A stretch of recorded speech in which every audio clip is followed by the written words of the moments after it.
ভিয়ারিয়ালকে উড়িয়ে টেবিলের শীর্ষে রিয়াল। একদিকে লিগে ভালো অবস্থায় নেই ভিয়ারিয়াল, অপরদিকে ফর্মের তুঙ্গে রিয়াল মাদ্রিদ। ম্যাচটি জিততে রিয়ালের তেমন বেগ পেতে হয়নি।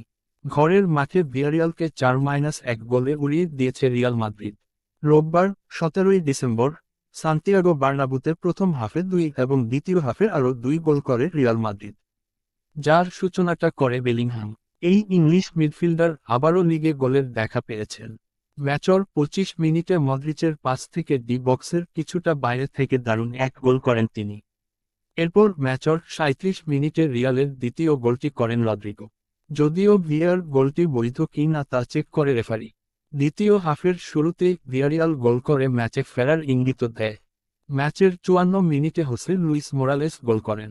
তবে তার 10 মিনিট পর অর্থাৎ ম্যাচের 64 মিনিটে আবারও গোল করে রিয়াল মাদ্রিদ। ফ্রান গার্সিয়ার পাস